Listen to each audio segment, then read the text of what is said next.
Some peculiarities with UV ink.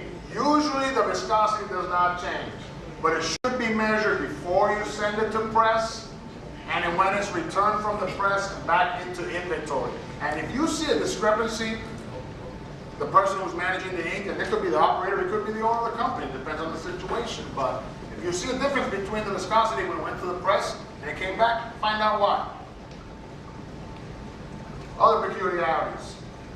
The UV ink cures with UV lamps. So you want to check the intensity of the lamp, the radiation, with a radiometer, okay? You also want to conduct tests on the product to make sure that it's curing at least every roll. Now, we're going to take a walk. We're going to take a walk with the ink, okay?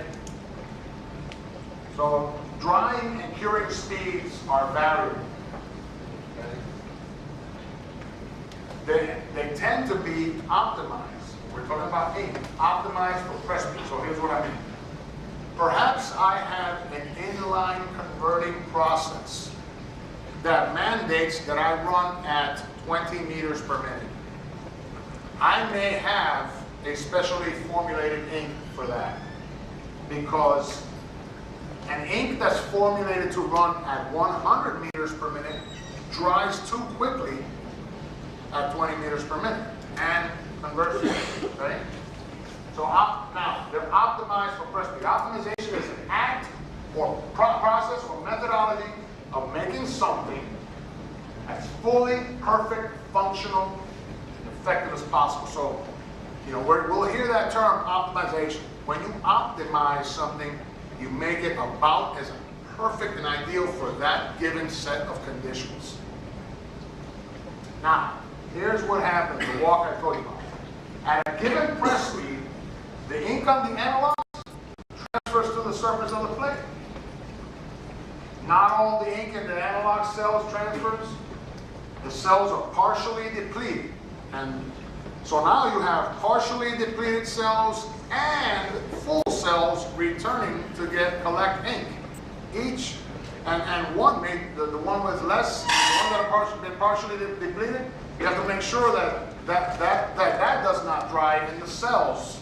Whereas where you have a lot of ink, the cells are wet, and that's not a problem. So that ink is formulated to take care of that situation. Drying is controlled through ink chemistry as it relates to what happens between the level of drying that occurs on the anilox and on the surface of the plate. You can only control that through chemistry. You are not blowing air on there. You're not drying that. So the drying that takes place on the surface of the plate and within the anilox cells, cured only through chemistry. Okay? If it dries too quickly, the cells can plug. If it dries too slowly, dot gain can increase.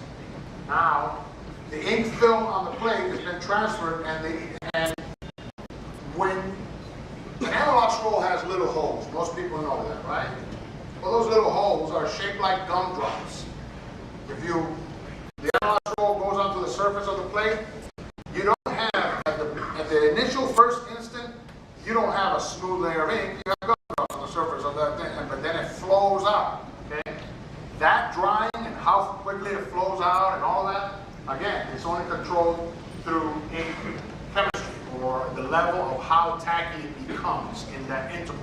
Only controlled through ink chemistry. So now the ink must not dry on the plate before coming in contact with the anilox roll. Again, where it wets, it must not dry completely. That's controlled through chemistry. Solvent-based and UV-based inks we wet readily, but it could be a challenge with water-based ink. So you need to make sure the pH level stays good. So here's some of what flexo ink has to do. It has to transfer as a very thin film of ink to multiple surfaces of varying surface energies. Remember I told you about the surface energy of the film relative to the surface of the ink? Well, the rubber roller has a surface energy, the anilox roller has a surface energy, the plate surface has a surface energy, the substrate has a surface energy, and the ink has a surface tension. So it's got to transfer as a very, very, very thin, whoops, that's me. That's actually the button, is what was happening.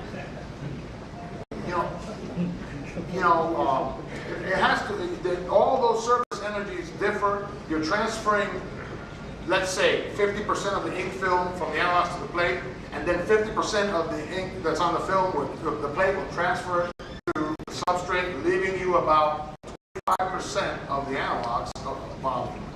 So, anilox volume 100%, plate surface approximately 50% because some of it remains in the anilox roll. Then it goes to the substrate, about 50% transfers, and the other 50% returns to the anilox roll to be read. It's got to accommodate those differences. Different surface energies. Has to re-wet instantly. Has to remain stable, have a long shelf life. It has to look nice.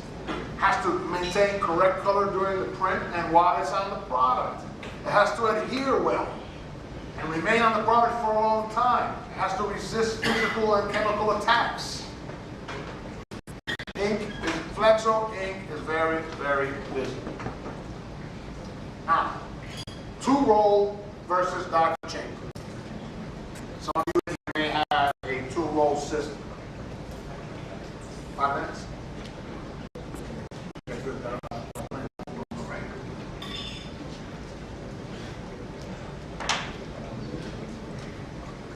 Your ink pen,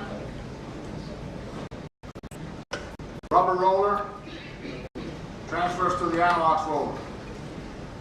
And then